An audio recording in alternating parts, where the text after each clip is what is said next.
Hola, ¿qué tal amigos del derechazo? Hoy vamos a tratar un asunto que nos tiene a todos preocupados, el nuevo virus chino, más conocido como el COVID-19.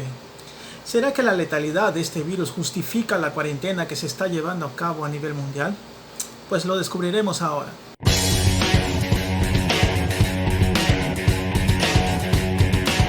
Antes de nada, no te olvides de apoyarnos suscribiéndote al canal, comentando y compartiendo el video con tus amigos, ¿ok?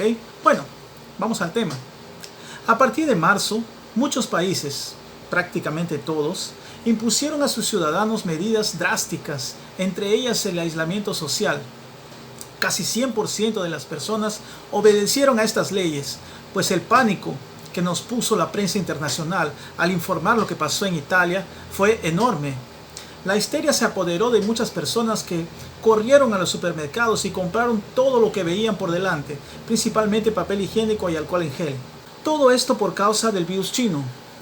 El virus presenta una gran rapidez de contagio, pero el poder de letalidad es relativamente bajo si lo comparamos a otras enfermedades causadas por virus del mismo tipo, como SARS y MERS. El SARS, por ejemplo, tiene una letalidad de aproximadamente 10%. El MERS entre 20 y 40% dependiendo del lugar, mientras que el COVID-19 tiene apenas entre 0,5 y 4% de letalidad, lo que nos deja intrigados, pues cuando hubo pandemias similares como el H1N1, no hubo todo ese alarmismo irresponsable que hace la prensa en los días actuales, donde se busca misteriosamente agrandar los números de muertos infectados, dejando el caos y histeria entre la población. Pero con seguridad me vas a decir, pero lo que pasó en Italia no justifica estas medidas drásticas. Y yo te voy a decir que cada caso tiene que ser analizado, pues el virus parece tener una tasa de letalidad mayor entre personas con más de 60 años, que eran gran parte de la población de las ciudades devastadas en Italia, sin contar otros factores como por ejemplo que Europa estaba pasando por el invierno, y en clima frío el virus se comporta de manera más agresiva. Ya en América Latina, una región más caliente del globo, y con población mayoritariamente de jóvenes, la tasa de letalidad del virus es mucho menor. Lo que necesitamos tener en cuenta es que el aislamiento social no está siendo hecho para impedir que la población se contagie, y sí para postergar este contagio, a fin de que las unidades de cuidados intensivos no excedan su capacidad y que los sistemas de salud públicos no entren en colapso.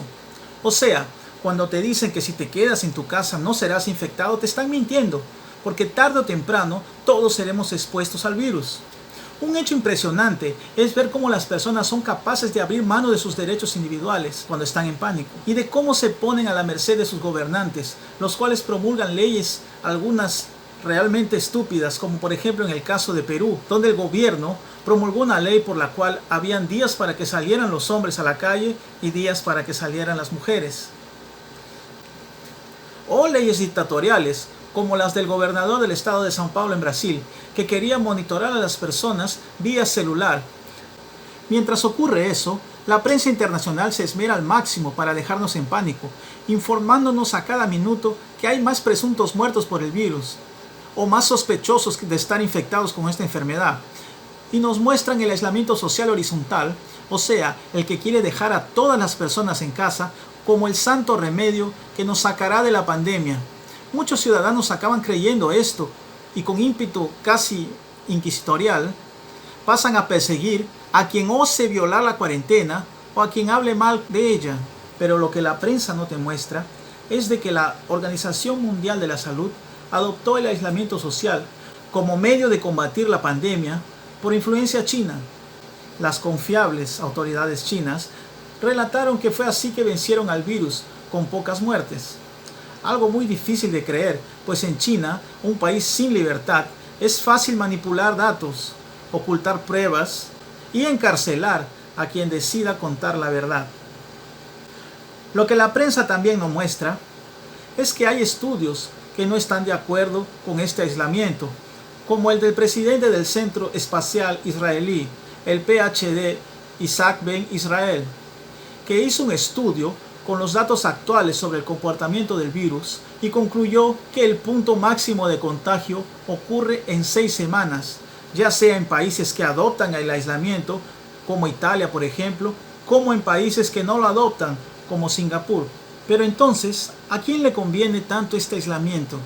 ¿A quién le conviene que los países capitalistas occidentales más afectados por el virus se paralicen, quebrando sus economías y por consecuencia entrando en recesión?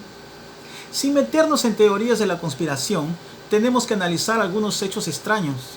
Es extraño que en plena guerra comercial entre China y Estados Unidos haya surgido esta pandemia y que hoy los Estados Unidos sean el país con más infectados y muertos en el mundo. Es extraño que aún habiendo sido alertado en 2007 sobre un posible surto, el gobierno chino no haya hecho nada para evitarlo. Es extraño que al saber que existía la epidemia, el gobierno chino haya permitido que personas infectadas dejen este país, poniendo en riesgo a la población mundial. Es extraño que China esté ahora vendiendo máscaras y respiradores pulmonares a precios exorbitantes, llegando a promover prácticamente una subasta entre los países en la corrida por comprar estos equipos para salvar las vidas de sus ciudadanos. A medida que esto ocurre, los gobernantes populistas y progresistas de América Latina nos muestran toda su sed por autoritarismo y control de las masas, quitándole el derecho a sus ciudadanos de ir y venir o circular libremente por las calles, negándoles el derecho a trabajar para traer el sustento a sus hogares, obligándoles así a quedar dependientes de las migajas que el Estado les dé, algo que ya vimos antes con Maduro, Lula y Chávez, donde los más necesitados eran prácticamente obligados a votar en ellos a cambio de migajas. Esta es la receta para crear estados miserables y en bancarrota por toda nuestra región. No estamos negando de ninguna manera que el virus exista y de que sea realmente peligroso, pero debemos tener en cuenta una paralización tan larga de países hará con que las personas comiencen a pasar hambre por falta de recursos. Lo que sería más sensato es hacer un aislamiento vertical, o sea, se quedan en casa las personas que están en el grupo de riesgo, mayores de 60 años o personas con enfermedades respiratorias, etc. Ya los más jóvenes o personas que no estén en este grupo continuarían sus actividades haciendo girar la economía de los países. Nuestra opinión es de que esta sería la manera más inteligente de luchar contra la pandemia. Bueno, hasta aquí llegamos. Esperamos que estas informaciones te sean útiles para opinar sobre el tema, expandir tus ideas y no obedecer ciegamente a gobernantes que muchas veces quieren crear el caos para obtener más poder. Un abrazo y hasta la próxima.